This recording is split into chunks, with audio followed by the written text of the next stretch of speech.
This is your City Council Roundup, a recap of what's happening at City Hall with John Ongaro. The views expressed in this program are solely of those of the host and not necessarily those of the radio station or its partners. Well, although I wasn't able to enjoy the City Council meeting live last night, I have a bit of a commitment to try to report on the happenings of the meeting. So after the Leafs game, I fired up the recording and started from scratch.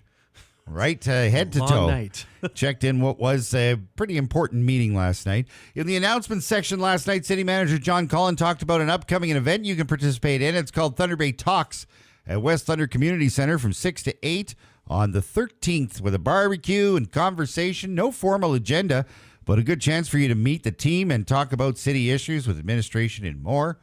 I think I'm going to go. We should go for a hot dog. I like that idea. I really do. It's a great idea just to have a casual conversation with those in the know and to find out more. Nice. Also, last night, City Manager presented his City Manager's Work Plan. He committed to presenting to Council twice a year with his long list of work for his team and outlined a huge volume of major projects that they're working on. Administration is exceptionally busy. And then he broke down the progress for each. There is a lot of work, and it's a great way to show council and the public how busy this team is and the progress with specific timelines for each. It was a great update from the city manager. Next up on the agenda, the Marina, Prince Arthur's Landing, and boater services, a topic near and dear to me, as you know, and at the same time, a great model for how to spend money, make money, and get money at no cost to the taxpayer. That's right, boater services, the dock services available to 260 boaters at the marina is 100% paid for by user fees. The charges to boaters pay for infrastructure and services with no expense to you on your taxes, but to the boaters. Over the next number of years, boaters will pay up to 4% more for their fees and will get a brand new fuel system. And fun fact, this new fuel system is needed and has been needed for years. It's a lot of work, including new underground tanks and new pumps on the fuel dock. When this process all started, it was over $300,000. Here we are years later. The cost now close to $1 million. But before we complain about that, it's a debenture that is completely funded by the boaters and not by taxpayers. That garnered little discussion. It was passed last night. The construction of the updated infrastructure will be coming soon. Go ahead. That sounds like a huge undertaking. Is that going to affect services over the course of the next few years? We hope not, but it is a major upgrade, and again, at no cost to the taxpayer. All right.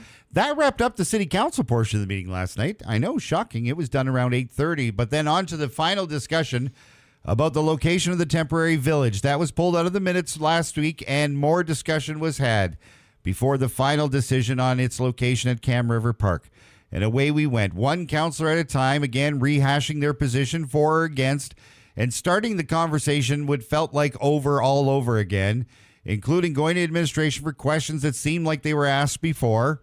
Over the weekend, I was asked about my position on the topic, and it's one of those things where my thoughts on it are as someone from the outside, someone of privilege who can't really relate to the struggles of many in encampments and the homeless. Day after day, more and more people fall in difficult times for a variety of reasons. And because your council voted on and carried a human rights approach to caring for those in need, that's what I want to see happen, and I want to see them follow through and succeed with this.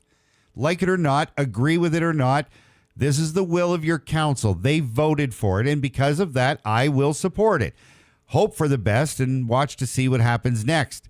It's certainly not over yet. Now, in talking to a business owner over the weekend who is very close to this new location of the temporary village, they're already struggling with countless break-ins, vandalism, and more, and now could be looking at huge expenses for further securing their space. Their concern is that the project won't work and that it will cause more aggravation for them. It's valid.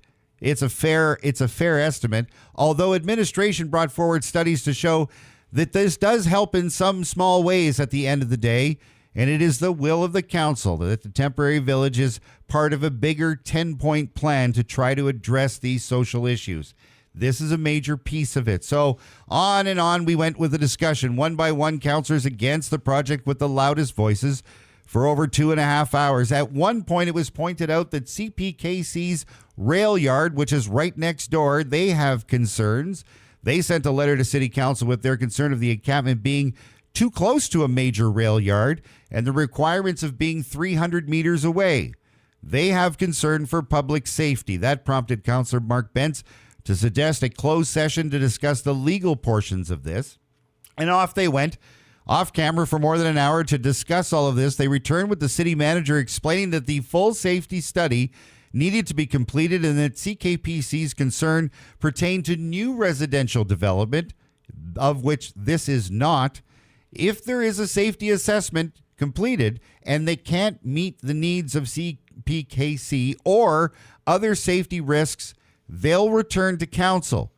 But they have not completed it yet, so the process is just part of the next steps in this challenge. So, does construction begin on this or not? As of right now, yes. Okay. Now, listen, I don't want to split hairs here, but there was a portion of the discussion last night that got my attention that I feel I need to address. It came from City Councillor Trevor Gertuga, who once again, with an angry tone, proclaimed his disagreement with this project, and it was mostly about the cost. So let's break it down. The cost of the project is about $5.5 million. $2.8 million of that is funded by the government. The city will kick in $1.5 million per year to operate the temporary village. But once again, we heard the cost per person from Councillor Gertuga last night spread over 5 years. He pointed out that it's going to cost $12.5 million to help those in need over the next 5 years, a point he kept making over and over again. That's his position. But to me, it's a little strange, and of course, there's always a receipt. And I apologize in advance for this comparison, but it has to be made. This is the same councillor who got angry at the suggestion of the total cost of a certain indoor turf facility. You know, the one that was $17 million, then $25 to $30 million, then $35 to $38 million, and now over $40 million. But he would get very angry in these discussions when people pointed out the total cost of borrowing the money to build the turf facility, which added $9 million to the project. So my question is this. Why can we stretch out the cost of the temporary village to show how much it's going to cost over 5 years and keep pounding the point that it's $12.5 million and not 5.5? Yet when we're talking about the turf facility, we can't highlight the same facts and the fact that the total cost of that facility would be well over $52 million. It's a complete double standard. There's always a receipt. There's plenty of tape to show it. Consistency, though, here is the key. You can't talk about the total cost of one project and not the other. So finally, after months of back and forth and a ton of work, with a ton of work still to come, including a safety study and more, the temporary village location at Cam River Park went to the vote. 5 councillors were against the project. Gertuga, Cecino, Bentz, Aiello, and Agarwal all said no. The other 8 were in full support. The Cam River Park temporary village was carried last night in a vote of 8-5. The meeting wrapped up just before 11 p.m. So that means with this approval and ratification, they will get this required funding from the government, the province, and that is a go. Now the hard work begins because now we have to do an RFP for a company to operate the facility, for security, for all of those pieces. Mm-hmm. The budget is $1.5 million a year to do that. The budget to build it is $5.5 million. There is a lot of work to do.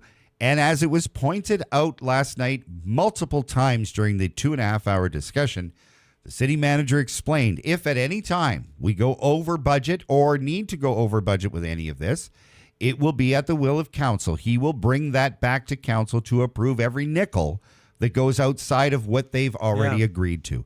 So there was discussion last night about, there's one in Hamilton that was $5 million over. Well, that's not going to happen.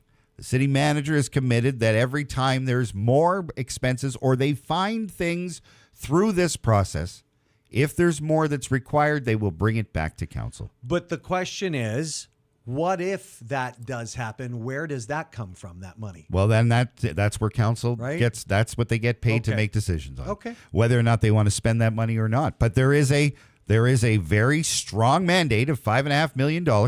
That's the total cost.